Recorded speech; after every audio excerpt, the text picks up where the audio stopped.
ठीक है। तो अगर हम बात कर रहे हैं y कंपोनेंट की, तो उसमें भी हम यूज करेंगे 60 साइन 30 डिग्री। ऐसा नहीं लिखा है मैंने कि उसमें हमने थीटा 1 लगाया, उसमें थीटा 2, दोनों में थीटा ही लगाया है, तो इसका मतलब दोनों में सेम ही एंगल है। ठीक है।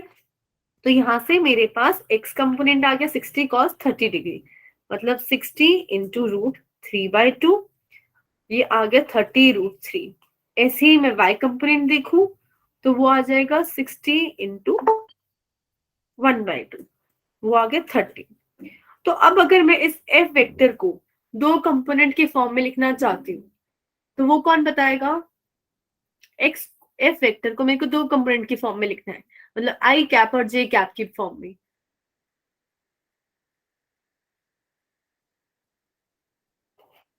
बताओ सरिता, क्या हो जाएगा अगर दो कंपोनेंट की फॉर्म में लिखना है तो?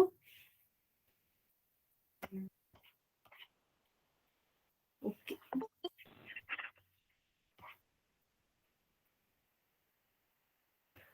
ठीक है, तो मैं ये बता देती हूँ।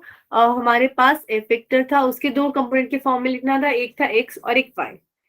तो जैसे हम लिखते थे कि आर वेक्टर को मैं लिख सकती हूँ R X I cap plus R Y J cap. ठीक है।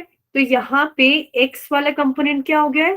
30√3, तो मैं बस लिख दूंगी 30√3 आई कैप, और y वाला कंपोनेंट हो गया 30, तो y वाले कंपोनेंट की जगह मैं बस लिख सकती हूँ 30 जे कैप। और हम बात कौन से वेक्टर की कर रहे थे? फोर्स वाले वेक्टर की। तो f vector equals to 30√3 I cap plus 30 J cap. किसी को कोई डाउट है? डाउट है तो प्लीज हैंड रेज कर दो, अगर हैंड रेज भी नहीं करना है तो आप मेरे को व्हाट्सएप कर सकते हो।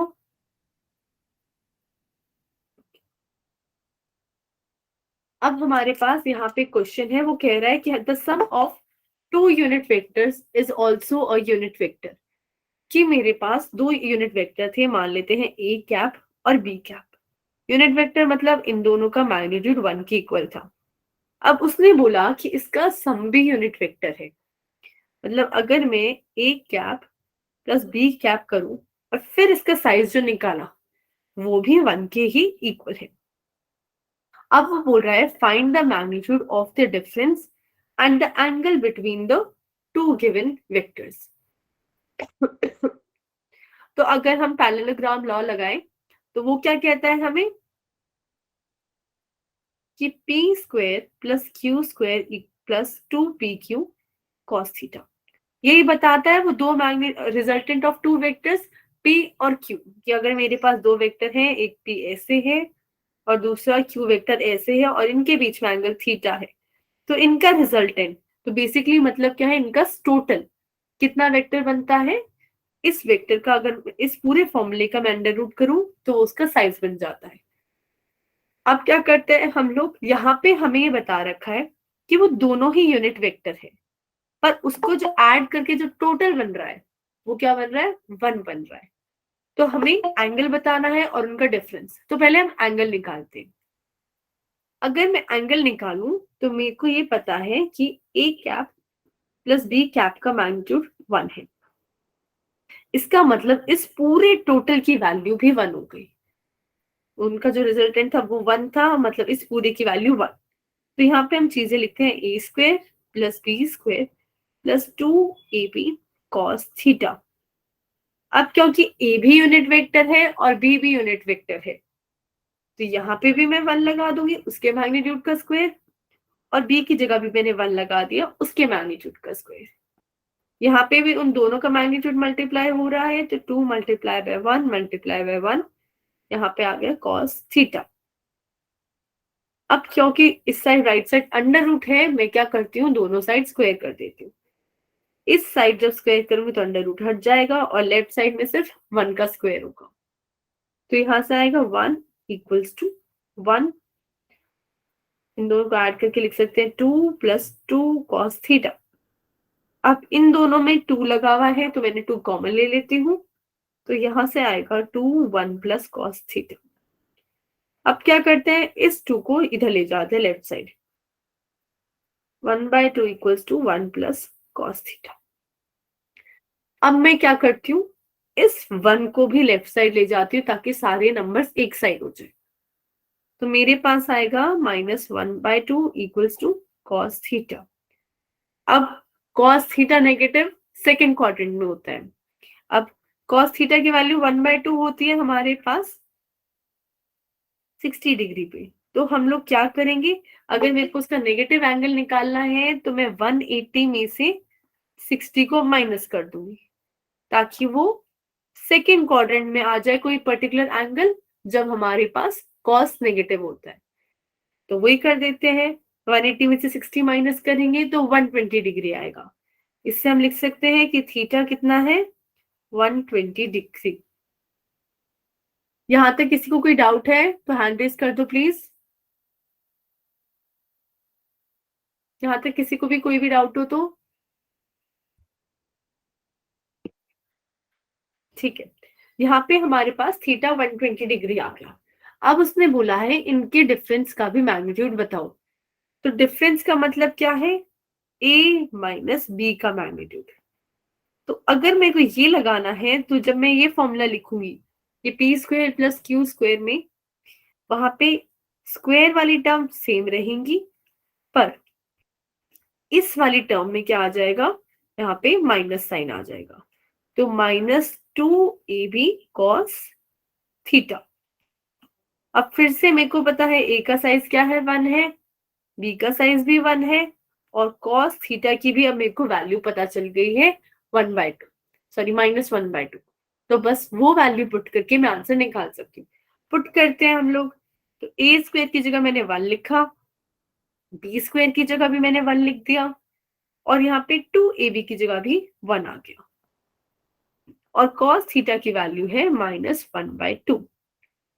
ये माइनस और ये माइनस प्लस हो गया, तो हमारे पास बचा 1 + 1 + 1 विच इज इक्वल टू 3, और इसका अंडर रूट लेंगे तो हमारे पास आ जाएगा डिफरेंस का मैग्नीट्यूड √3।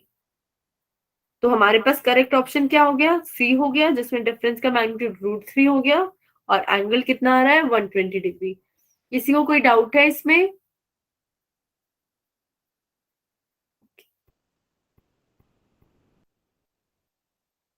अब हमारे पास ये कुछ क्वेश्चंस थे, आप लोगों ने ट्राई करें क्वेश्चंस। एक सेकंड,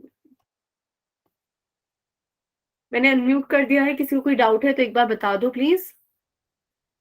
प्रीवियस क्वेश्चन में और इनमें से भी किसी को डाउट है? अनम्यूट हो अब आप लोग, आप बोल सकते हो अनम्यूट करके।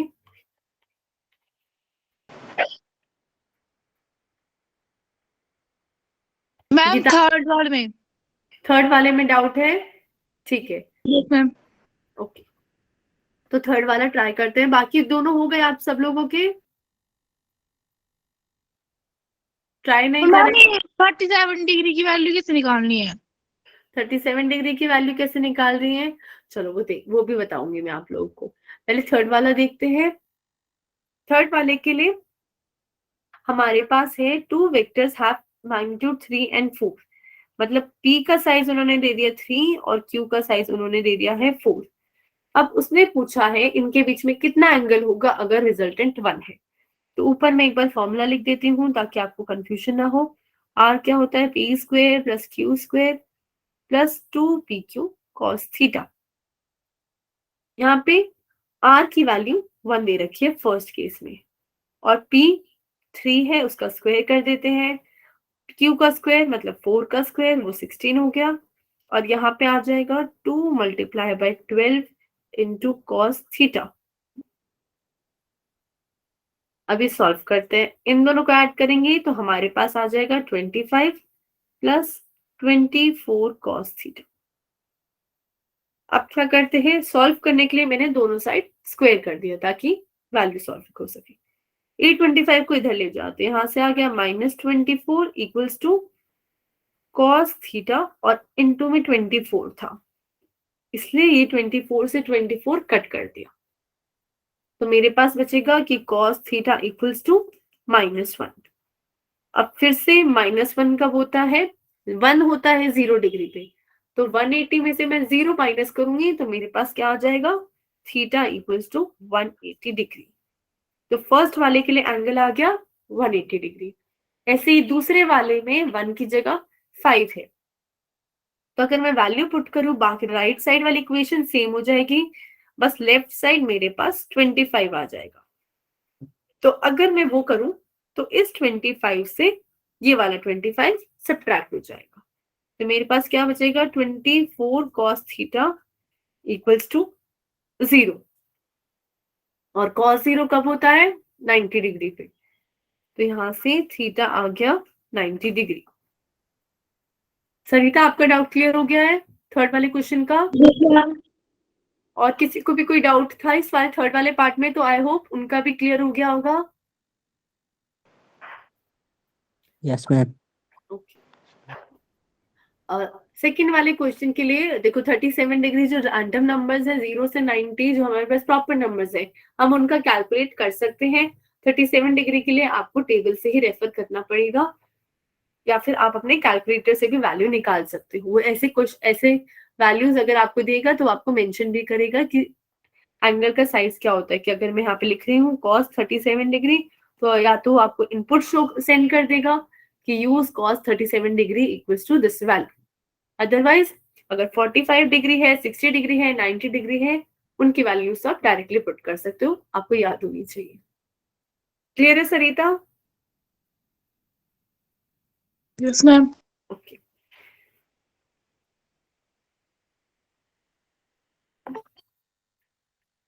अब हमारे पास आता है polygon law of vector addition.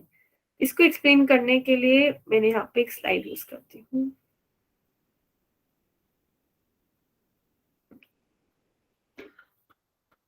मान लो कि मेरे पास है कोई भी रैंडम पॉलीगन। पॉलीगन का मतलब है कोई भी क्लोज शेप, ठीक है।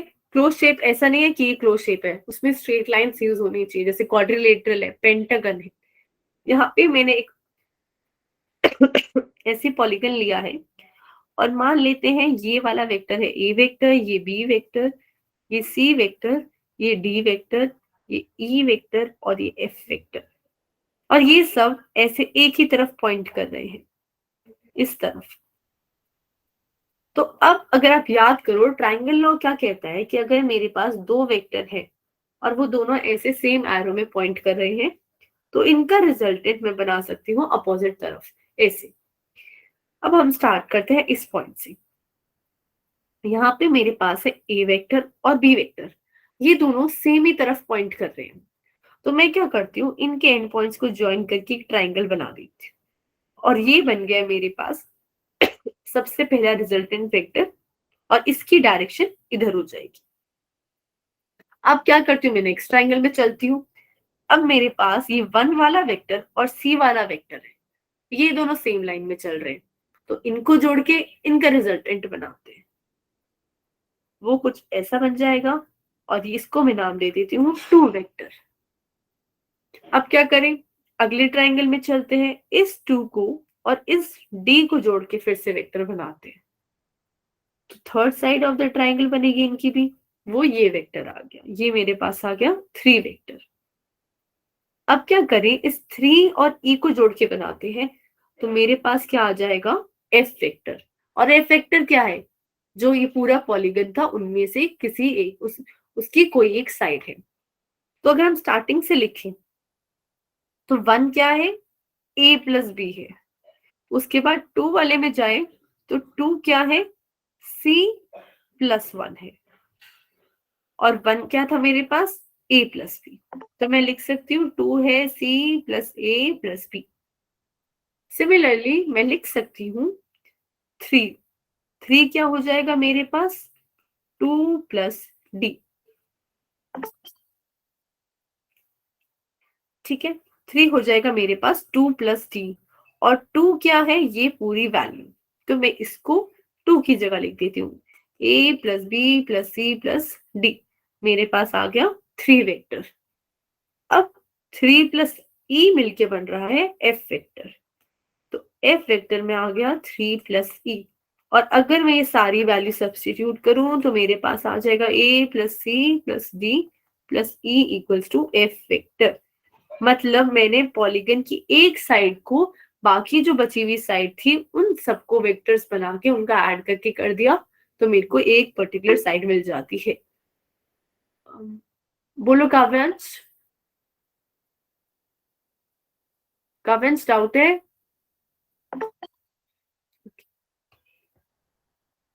तो मेरे पास एक पर्टिकुलर साइड आ गई। यही क्या होता है, हमारा polygon law of vector addition होता है।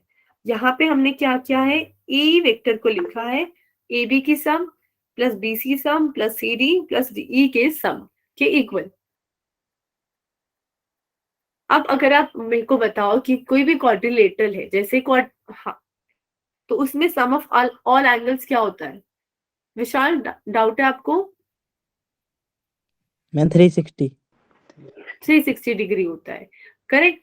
तो ऐसे ही अगर मैं बात करूँ पेंटागन की या उससे ज्यादा साइड वाले की, तो उसके लिए हमारे पास फॉर्मूला होता है एंगल निकालने का, n-2 इंटू 2 पाई।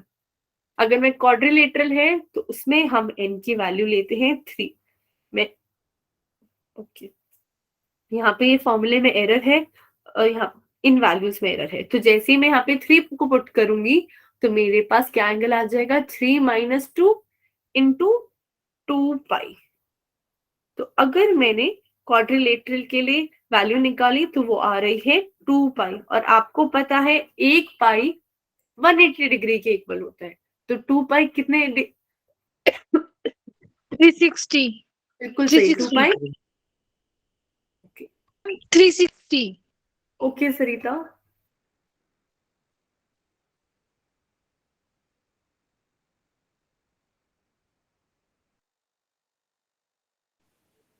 आऊंगा गोते पढ़ के तेरे।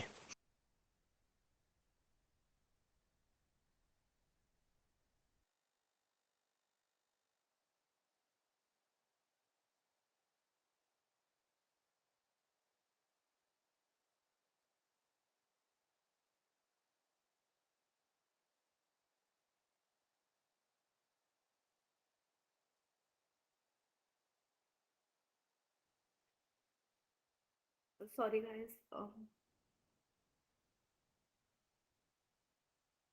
तो ऐसे ही अगर मैं क्वाड्रिलेटरल से ज्यादा पे जाती हूँ जैसे पेंटागन, तो उसमें वैल्यू होती है 4। तो मैं यहाँ पे 4 पुट करूंगी तो मेरे पास आ जाएगा 4-2 इंटू 2 पाई। ऐसे ही मैं अलग अलग साइड के लिए वैल्यूज निकाल सकती हूँ और मेरे पास क्या आ जाएगा, एंगल आ जाएगा। अब यहाँ पे कुछ प्रॉपर्टीज हैं वेक्टर एडिशन की। सबसे पहले जो प्रॉपर्टी है वो क्या है, कम्यूटेटिव प्रॉपर्टी। कम्यूटेटिव का मतलब है कि अगर मैं 1+2+3 लिख रही हूँ और 3+1+2 लिख रही हूँ, मैंने क्या किया, ऑर्डर उल्टा सीधा कर दिया। पहले मैं 1-2-3 ऐड कर रही थी, अब मैं 3-1-2 ऐड कर रही हूँ। तो जैसे ही मैंने ऑर्डर उल्टा सीधा कर दिया, मेरे पास आंसर में कोई चेंज नहीं है। यहाँ से भी मेरे को आंसर 6 मिल रहा है, यहाँ से भी आंसर 6 मिल रहा है।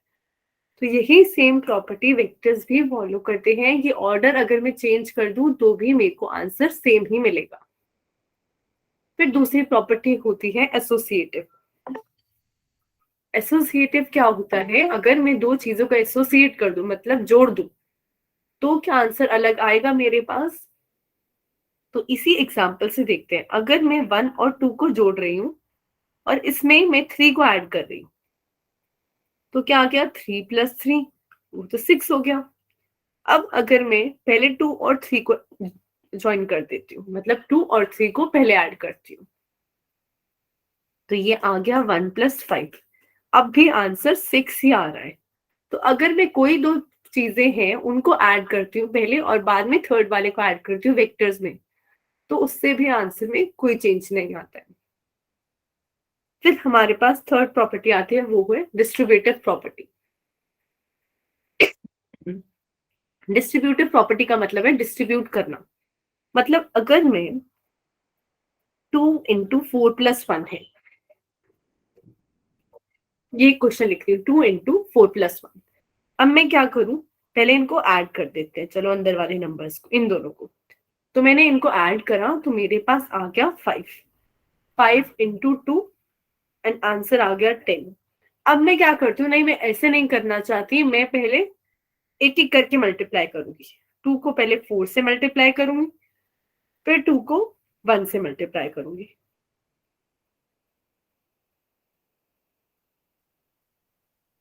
तो अगर मैं ऐसे रैंडम नंबर्स को भी मल्टीप्लाई कर रही हूँ एक एक करके, तो भी हमारे पास क्या हो रहा है। शिवम, आई नो मीटिंग से एग्जिट हो गई, मेरे को पता है, मेरे को 1 सेकंड दे दो, मैं ज्वाइन कर रही हूँ।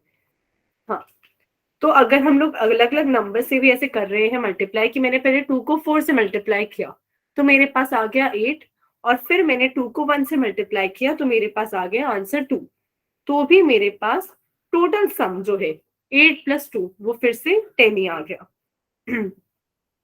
तो उससे हमारे पास आंसर में कोई चेंज नहीं आता है।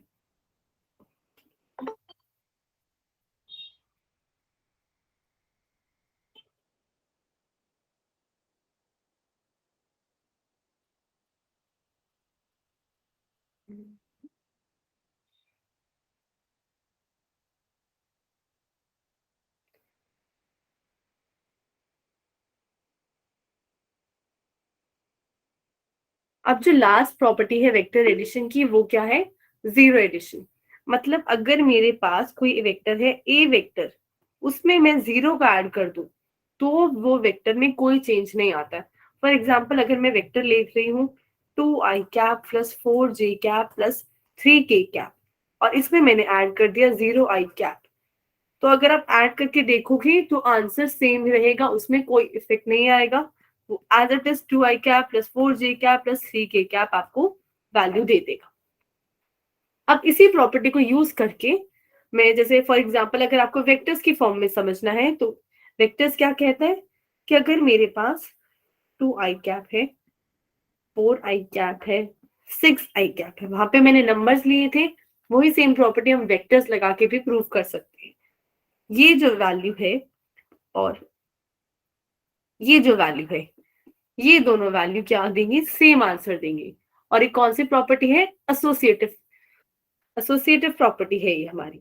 हमने क्या किया, पहले दो नंबर्स को जोड़ दिया अलग अलग, इसमें हमने 4 और 6 को जोड़ा है, इसमें हमने 2 और 4 को जोड़ा है, पर आंसर दोनों ही केस में सेम आ रहा है।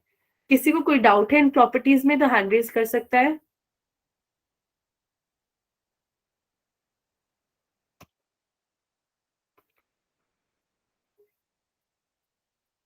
अगर डाउट नहीं है तो हम आगे चलते हैं वेक्टर्स में, और उसमें जाने से पहले मैं आपसे कुछ क्वेश्चंस पूछना चाहती हूँ।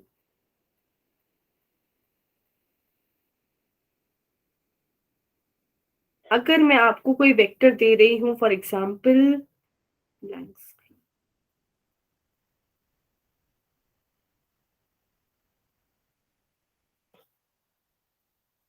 ठीक है, मैंने आपको वेक्टर दिया है 2i cap minus 4j cap plus 6k cap, इसका मैग्नीट्यूड कौन बताएगा मेरे को? ये मेरे पास कोई भी वेक्टर है, उसका मैग्नीट्यूड बताना है।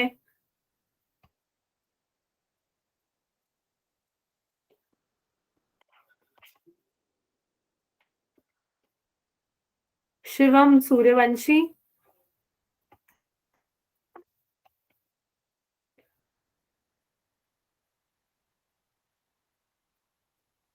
शिवम, आप क्लास में हो? I love you man.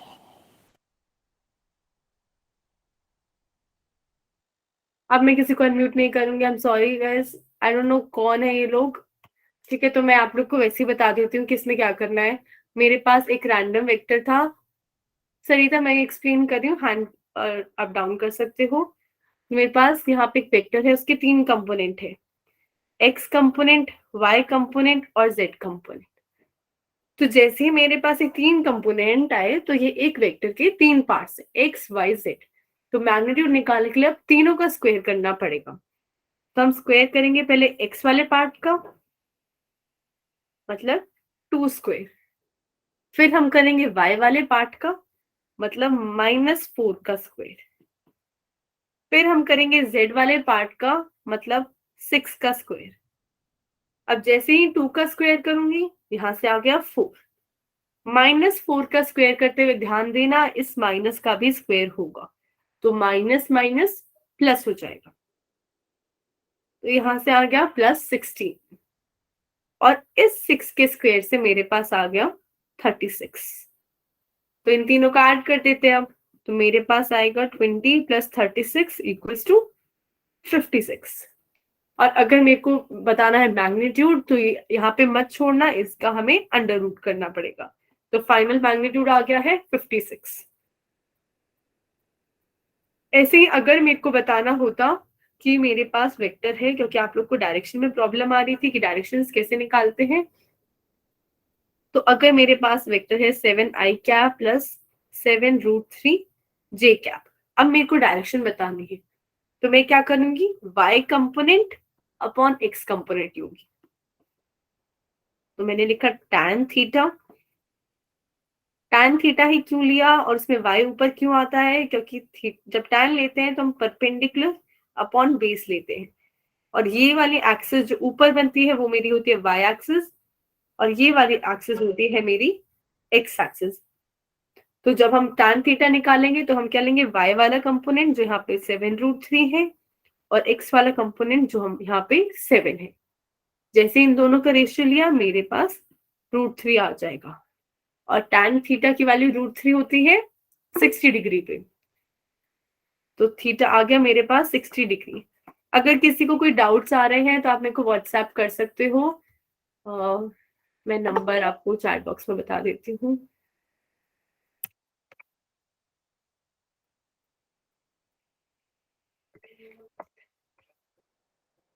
Sorry, वो 93 नहीं है, एक सेकेंड,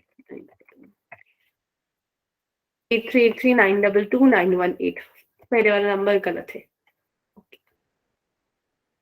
तो यहाँ से हम लोग क्या निकाल सकते हैं कि कितना एंगल है किसी भी वेक्टर का। अब ये टॉपिक अगर आप लोग को क्लियर है तो हम नेक्स्ट स्लाइड स्टार्ट करते हैं।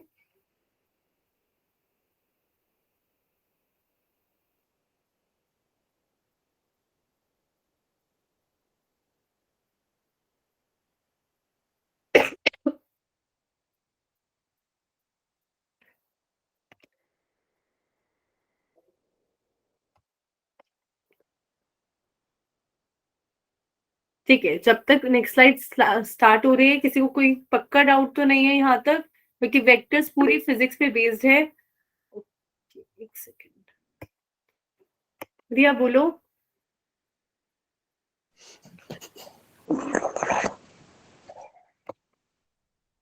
Okay.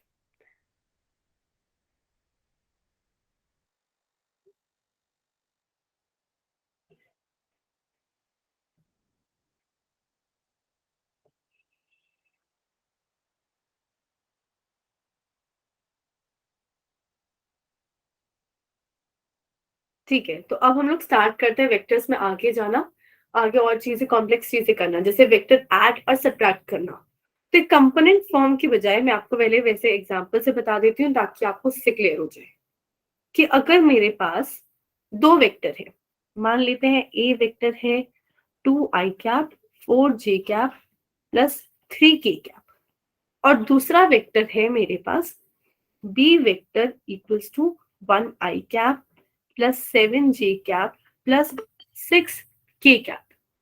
अब क्या करें, मेरे को फाइंड करना है इनका सम, कि इनको ऐड कैसे करेंगे। तो i में i को ऐड करना है, मतलब x वाले कंपोनेंट को x वाले में ऐड करना है, y वाले को y कंपोनेंट में और z वाले को z कंपोनेंट में। अगर कंपोनेंट वाइज में लिखूं तो इसको मैं ऐसे भी लिख सकती हूँ, a का x component i cap, a का y component j cap, a का z component k cap. Similarly b वाले वेक्टर को मैं लिख सकती हूँ b का x component i cap, y component j cap और z कंपोनेंट k कैप।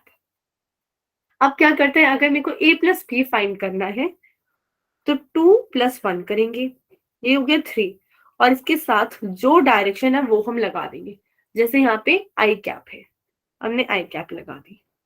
फिर 4 + 7 करेंगे और उनको ऐड कर देंगे और उसके साथ j डायरेक्शन लगा दी। फिर हम करेंगे 3 + 6 और उसके साथ 9k कैप। अब आप ऐड करते हुए ये ध्यान रखना, ऐसा मत करना कि आपने 3 तो सही ऐड कर दिया पर यहाँ पे i की जगह आपने j लिख दिया। उससे आंसर गलत आ जाएगा। फिर दूसरा क्या था, इनका डिफरेंस फाइंड करना, a माइनस बी। तो इतना याद रखना, जो पहले लिखा है उसमें से दूसरे को माइनस करना है। जैसे यहाँ पे 2 में से मैं 1 को माइनस करूंगी और उसके साथ आई कैप लगाऊंगी। फिर 4 में से 7 को माइनस करूंगी और उसके साथ जे कैप। फिर मैं 3 में से 6 को माइनस करूंगी और उसके साथ के कैप लगाऊंगी। तो हमारे पास आ जाएगा आई कैप प्लस, अब 4 माइनस 7 मेरे को नेगेटिव वैल्यू देगा, तो मैं यहाँ लिखूंगी -3 जे कैप। फिर से 3 माइनस 6 नेगेटिव आंसर देगा, तो -3 के कैप। आई होप ये सबको क्लियर हो कैसे ऐड और सब्ट्रैक्ट करते हैं। अगर कोई चाहता है कि मैं रिपीट कर दूं तो हैंड रेज कर दो।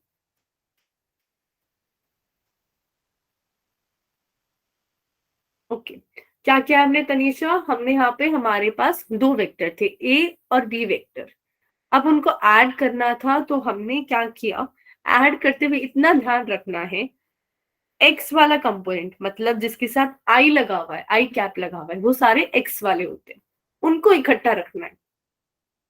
और ऐसे ही जिनके साथ जे कैप लगा हुआ है मतलब जो वाई वाला कंपोनेंट है, उनको इकट्ठा रखना है।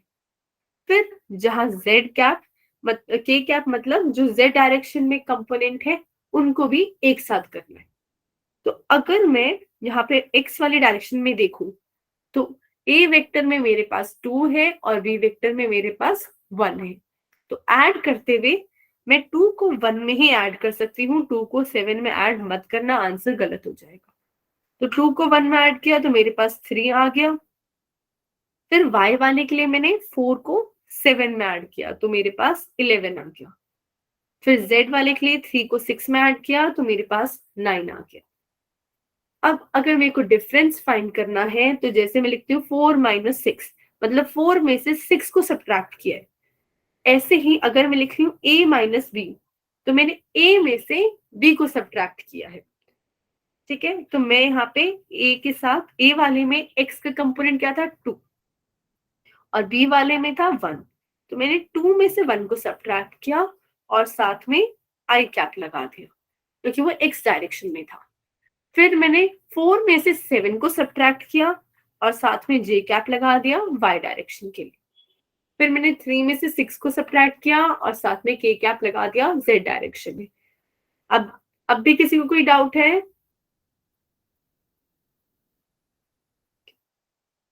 तो वही पीछे कंपोनेंट फॉर्म में लिखा हुआ है कि अगर मेरे पास दो वेक्टर हैं ए x I cap B Y J cap B Z के कैप, और दूसरा vector B x I cap B Y J cap B Z के कैप, और सिमिलरली एक और थर्ड वेक्टर है सी वेक्टर, तो मैं इन तीनों को सिंपली कैसे ऐड कर सकती हूँ, तीनों का एक्स वाला कंपोनेंट पहले ऐड करके और उसको आई कैप के साथ लिख के, फिर तीनों का वाई वाला कंपोनेंट लेके और उसको जे कैप के साथ लिखे, ऐसे ही जेड वाला कंपोनेंट लेके तीनों का और इन तीनों को के वेक्टर, ऐसे ही मैं कितने भी 100 ऑफ वेक्टर ऐड कर सकती हूँ।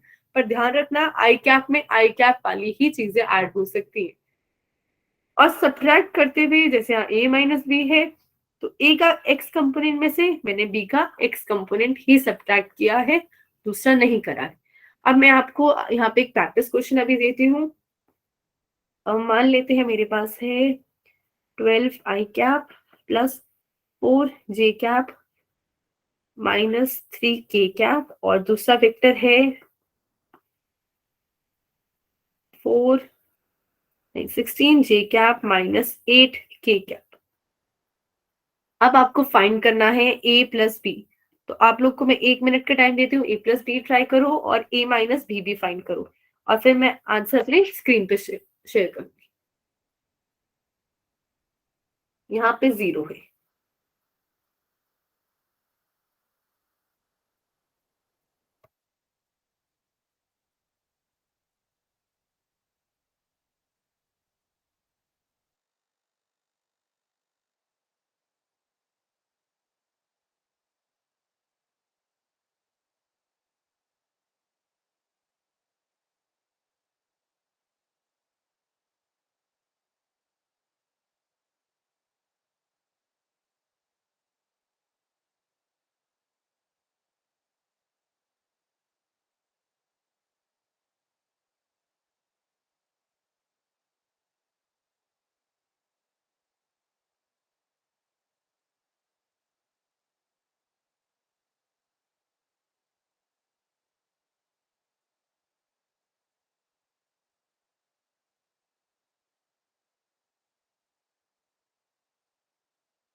Thank you.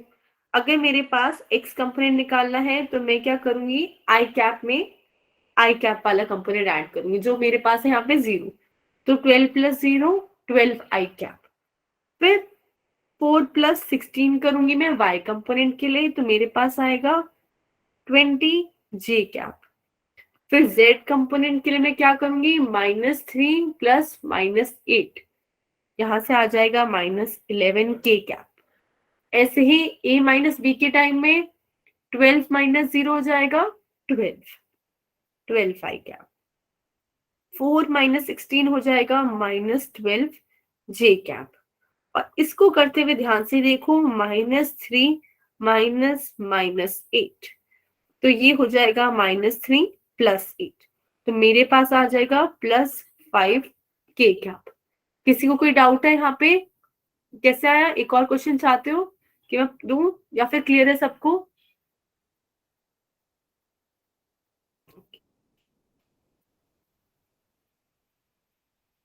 तो ये हमारा सिंपल हो गया वेक्टर एडिशन।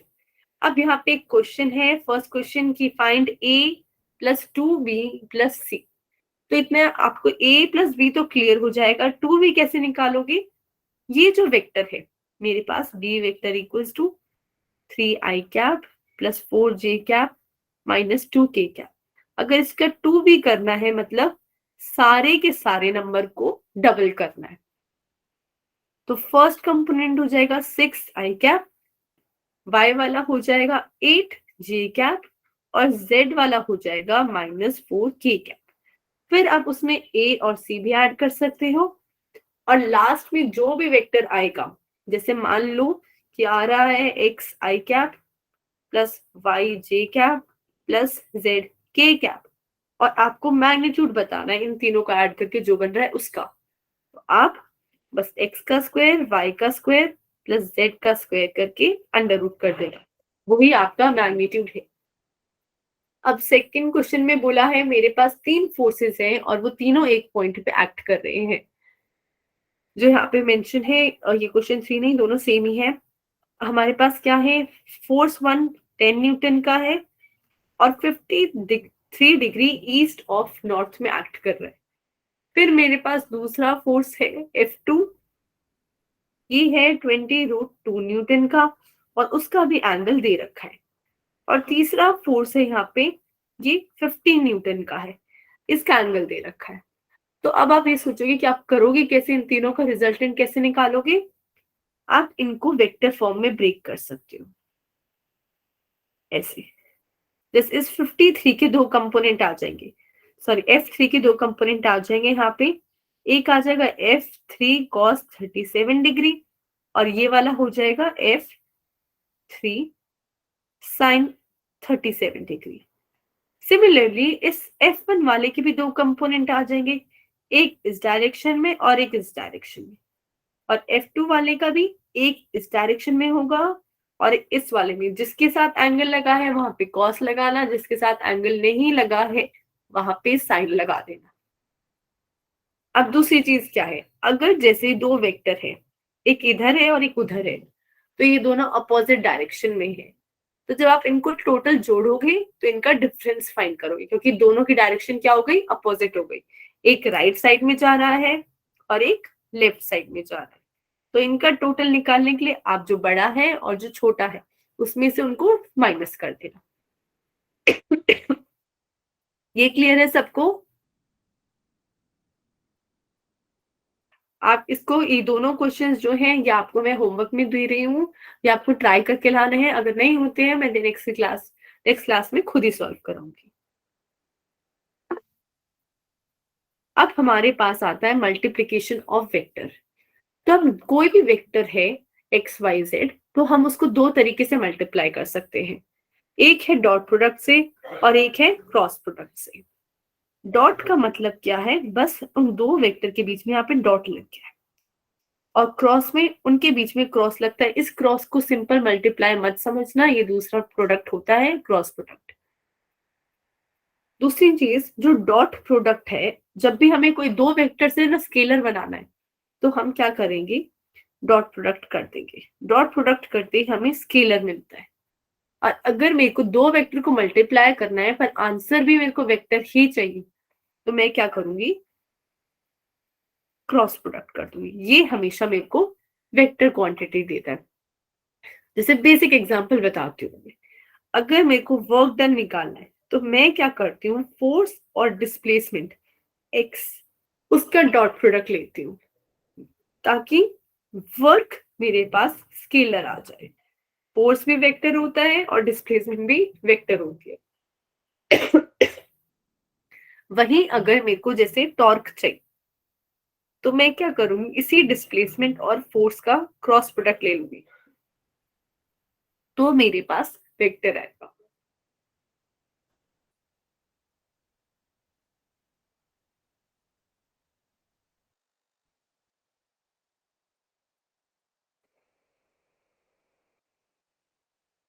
अब मेरे पास यहाँ पे दो वेक्टर हैं, ए और बी वेक्टर, और उनका मेरे को डॉट प्रोडक्ट फाइंड करना है।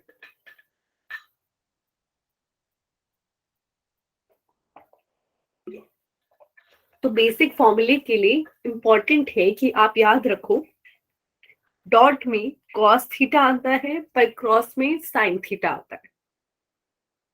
अब ये थीटा क्या है, ए और बी जो दो वेक्टर हैं जिनका मैं डॉट प्रोडक्ट ले रही हूँ, उनके बीच में क्या एंगल है, थीटा। वही थीटा यहाँ पे कॉस थीटा के साथ लगा हुआ है। जैसे अगर मैं कह रही हूँ कि मेरे पास एक ए वेक्टर है 5 साइज का, बी वेक्टर है 3 साइज का, और इनके बीच में एंगल है 60 डिग्री, तो मैं cos 60 लूंगी और ए और बी का जो भी साइज है वो वैल्यू पुट कर दूंगी। अब ये चीज कैसे आई, ये वही है जो ऊपर लिखा हुआ है, बस ए और बी वहां पे एज इट इज लिखा हुआ था। इसको मैं ये भी लिख सकती हूँ कि ये क्या है, ए वेक्टर का मैग्नीट्यूड, बी क्या है, बी वाले वेक्टर का मैग्नीट्यूड। वही टर्म को मैं अगर डिनोमिनेटर में ले गई तो मेरे पास ये फॉर्मूला आ गया। अब इस फॉर्मूले को यूज करके मैं अलग अलग वैल्यू निकाल सकती हूँ। जैसे अगर ये वैल्यू 1 है तो मैं बोल दूंगी थीटा क्या है, 0 डिग्री। अगर ये वैल्यू 90 है तो मैं बोल दूंगी थीटा 90 डिग्री, सॉरी अगर ये वैल्यू 0 है तो मैं बोल दूंगी थीटा क्या है, 90 डिग्री। अब नीचे देखो एक बात लिखी हुई है कि projection of B along A and projection of A along B.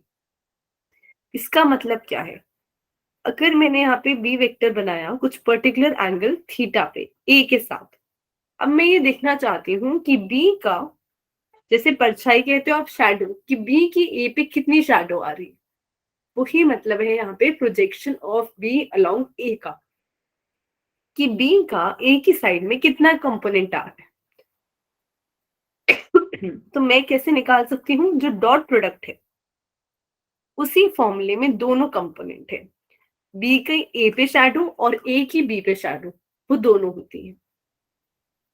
अगर मैं लिख रही हूँ ए को अलग और बी कॉस थीटा, तो ये क्या हो गया, प्रोजेक्शन ऑफ बी अलोंग ए। आप ऐसे भी समझ सकते हो कि ये मेरी ए एक्सिस है। जैसे अगर ये एक्स एक्सिस होती थी तो आप क्या लिखते थे, बी कॉस थीटा, और अब बोलते थे ये क्या है, प्रोजेक्शन अलोंग एक्स एक्सिस। अब मैंने B cos theta as it is लिखा है, पर उसको अगर मैं ए से मल्टीप्लाई कर दूं तो वो क्या बन जाएगा, बी का प्रोजेक्शन ए वाले में। ऐसे ही सिमिलरली अगर मैं उल्टा ट्राइंगल बनाऊं, यहाँ पे ए और ये बी और ये है मेरे पास थीटा, तो ये आ जाएगा मेरे पास ए कॉस थीटा। और अगर मैं इसी को इस बी से मल्टीप्लाई कर दूं तो वो बन जाएगा projection of A in the direction of B. इतना समझ आया सबको? हमने कहां से स्टार्ट किया, दो वेक्टर से स्टार्ट किया, ए और बी से, जिनके बीच में एंगल था थीटा। तो जब भी डॉट प्रोडक्ट लेते हैं फॉर्मूला क्या आ गया, ए डॉट बी क्या होगा, ए का मैग्नीट्यूड मल्टीप्लाई विद बी का magnitude multiply with cos theta. जैसे अगर मैंने ये वाला ये एग्जांपल लिया था तो यहाँ पे आ जाएगा 5 multiply by 3 into cos 60 degree. ऐसे ही अगर मेरे पास ए वेक्टर है, बी वेक्टर है, दोनों का मैग्नीट्यूड गिवन है, तो मैं एंगल भी निकाल सकती हूँ कि उनके बीच में कितना एंगल है। अब अगर मेरे को प्रोजेक्शन निकालना है कि ए का बी के ऊपर कितना प्रोजेक्शन आ रहा है, कितनी शैडो आ रही है, तो मैं कैसे निकालूंगी, यहाँ पे दोनों फॉर्मूलेज हैं, इन दोनों को यूज करके हम इजीली निकाल सकते हैं प्रोजेक्शन। अब नीचे एक एग्जांपल दिया है कि अगर इफ ए वेक्टर का magnitude equals to 2 and B vector का magnitude equals to 3, find the angle between find A dot B and the angle between A and B 60 degree. इसको सॉल्व करते हैं। उन्होंने क्या बोला, हमें ये बोला है कि ए वेक्टर का मैग्नीट्यूड है 2 और बी वेक्टर का मैग्नीट्यूड है 3। उसने ये भी बोल दिया कि थीटा जो इन दोनों के बीच में बन रहा है वो क्या है, 60 डिग्री। और उसने अब बोला ए डॉट बी बताओ। तो फॉर्मूला लगाते हैं। ए डॉट बी क्या कहता है, ए का मैग्नीट्यूड मल्टीप्लाई विद बी का मैग्नीट्यूड इनटू कॉस थीटा। अब यहाँ पे ए का मैग्नीट्यूड क्या है, 2, डायरेक्टली पुट कर देते हैं। बी का मैग्नीट्यूड 3 और कॉस थीटा मतलब कॉस 60 डिग्री। तो ये आ जाएगा cos 60 डिग्री की वैल्यू हो जाती है 1/2। तो हमारे पास आ गया a dot B equals to 3। अब याद रखना a और b तो दोनों वेक्टर थे, पर इसके साथ कभी भी वेक्टर मत लगाना, ये आंसर गलत हो जाएगा। ये हमेशा स्केलर बनेगा, एक सिंगल नंबर आ गया है। अब डॉट प्रोडक्ट्स की कुछ प्रॉपर्टीज है यहाँ पे। पहली प्रॉपर्टी है इट इज कम्यूटेटिव, वही कि ऑर्डर मैटर नहीं करता कि मैं a डॉट बी करूं या b डॉट ए करूं, आंसर सेम ही आएगा। सेकेंड प्रॉपर्टी है डिस्ट्रीब्यूटिव, वही कि अगर मैं a को पहले b और c को ऐड कर दूं, फिर उन दोनों को किसी एक पर्टिकुलर वेक्टर के साथ डॉट प्रोडक्ट लूं, या फिर पहले मैं a का डॉट प्रोडक्ट लूं b वाले के साथ, फिर a का डॉट प्रोडक्ट लूं c वाले के साथ, और फिर जो भी आंसर आएगा उसको ऐड करूं। इन दोनों ही केस में क्या हो रहा है, आंसर सेम आ रहा है। अच्छा, थर्ड पॉइंट लिखा है कि स्केलर प्रोडक्ट मैक्सिमम कब होगा। तो अब अगर आप ध्यान से देखो, स्केलर प्रोडक्ट का फॉर्मूला था a b cos थीटा। अब मान लो आपने a की वैल्यू फिक्स कर दी 5 और b की भी वैल्यू फिक्स कर दी आपने 7। अब आपको बताना है ये मैक्सिमम कब होगा। तब कौन सी चीज चेंज हो रही है, ये थीटा। एक ये थीटा ही है जिसको आप चेंज कर सकते हो। तो कॉस की मैक्सिमम वैल्यू होती है 1 और वो कब होती है, 0 डिग्री। तो अगर मैं चाहती हूँ कि जो डॉट प्रोडक्ट है वो मैक्सिमम हो, तो ये कॉस थीटा 1 होना चाहिए। मतलब वो जो दोनों वेक्टर थे ए और बी, उनके बीच में कितना एंगल होना चाहिए, 0 डिग्री। और 0 डिग्री तब होता है जब कोई भी दो वेक्टर्स पैरेलल होते हैं। और जैसे ही थीटा 0 हो गया तो ये वाली टर्म तो 1 हो गई। तो डॉट प्रोडक्ट में क्या बचेगा, खाली a मल्टीप्लाई विथ b का मैग्नीट्यूड। उसके बाद नेक्स्ट पॉइंट है कि the scalar product of two non zero vectors is 0 then the vectors are perpendicular. कि मान लेते हैं, यही सेम एग्जांपल लेते हैं कि a का साइज 5 है, b का साइज 7 है। अब मैंने दोनों का डॉट प्रोडक्ट लिया, मतलब 35 मल्टीप्लाई विथ cos थीटा, पर मेरे पास आंसर 0 आ रहा है। अब 35 तो कभी 0 नहीं हो सकता, इसका मतलब ये cos थीटा वाली टर्म 0 है। और cos थीटा कब 0 होता है, जब थीटा 90 डिग्री पे है। करेक्ट, थीटा जब 90 डिग्री पे हो तो मेरे पास क्या आ जाएगा, cos थीटा 0। तो इसका मतलब जब दो वेक्टर मेरे पास परपेंडिकुलर हो, जैसे a और b यहाँ पे ले रखे हैं, तो उस केस में मेरे पास डॉट प्रोडक्ट हमेशा 0 आ जाएगा। अब सबसे बेसिक दो वेक्टर जो परपेंडिकुलर होते हैं वो होते हैं हमारी एक्स एक्सिस वाला, वाई एक्सिस वाला और जेड एक्सिस वाला। तो अगर मैं डॉट प्रोडक्ट लूं आई कैप का जे कैप के साथ, तो वो हमेशा 0 आएगा। इन दोनों का मैग्नीट्यूड तो 1 होगा, पर उनके बीच में एंगल कितना होता है एक्स और वाई एक्सिस में, हमेशा 90 डिग्री। वही नीचे सेम हमने फॉर्मूला यूज करके हमने क्या बोला है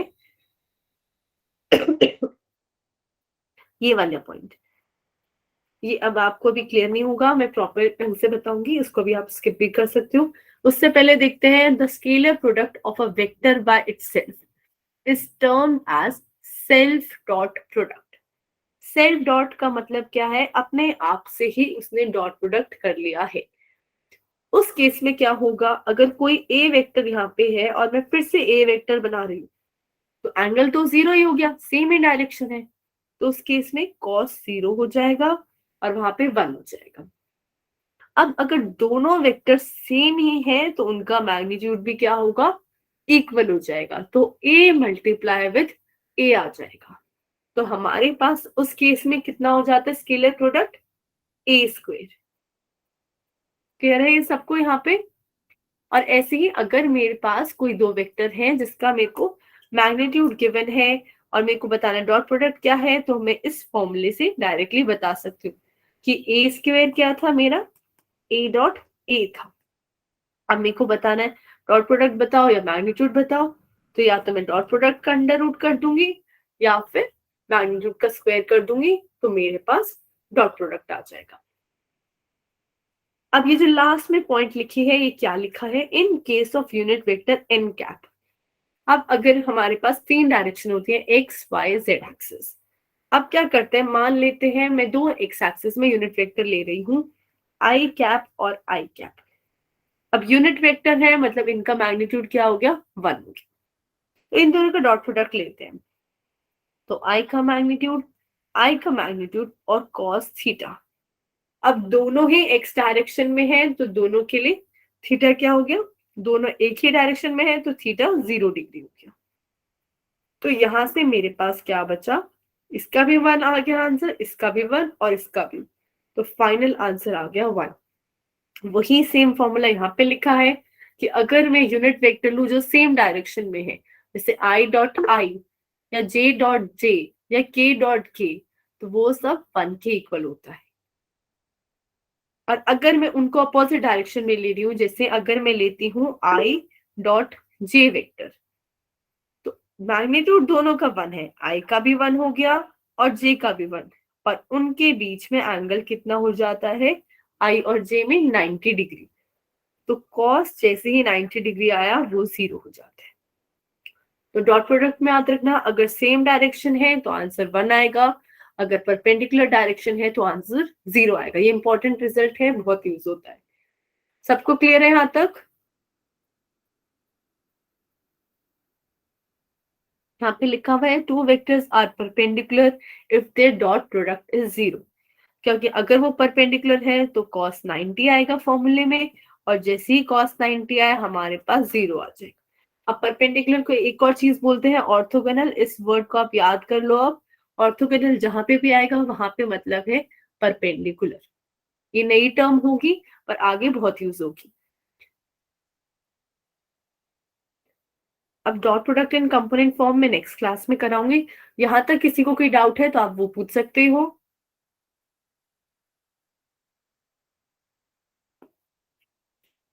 किसी को डाउट है तो आप हैंड रेज कर दो या मेरे को व्हाट्सएप कर दो।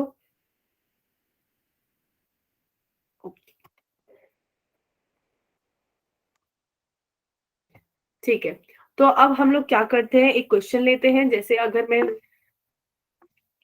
अगर मैं कोई ए वेक्टर का मैग्नीट्यूड बोल रही हूँ,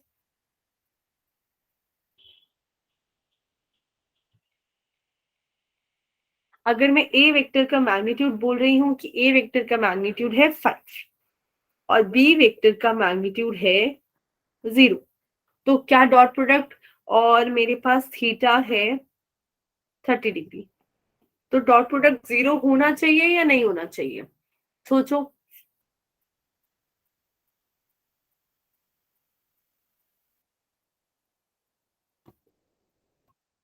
हाँ बोलो, अब बोलो सरिता। मैम होना चाहिए। 0 होना चाहिए या नहीं होना चाहिए?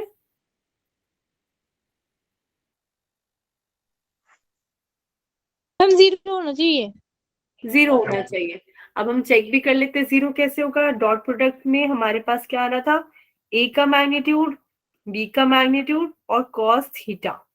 तो यहाँ ध्यान से देखो, ए का मैग्नीट्यूड तो 5 है, कॉस थीटा मतलब कॉस 30 डिग्री, वो आ गया √3/2, पर बी का मैग्नीट्यूड 0 हो गया, तो इसलिए मल्टीप्लाई करेंगे तो ये पूरा आंसर 0 हो गया। तो डॉट प्रोडक्ट चाहे ए का मैग्नीट्यूड 0 हो जाए, बी का मैग्नीट्यूड 0 हो जाए या थीटा 90 डिग्री, कोई सी भी एक चीज अगर 0 कर रही है तो पूरा का पूरा डॉट प्रोडक्ट क्या हो गया, 0 हो गया। ठीक है, तो अब इसके आगे मैं कल कंटिन्यू करूंगी, और जो क्वेश्चंस दिए हैं मैंने वो आप ट्राई करके लाना। इनकेस अगर डाउट होता है तो मैं क्लास में सॉल्व करवा दूंगी।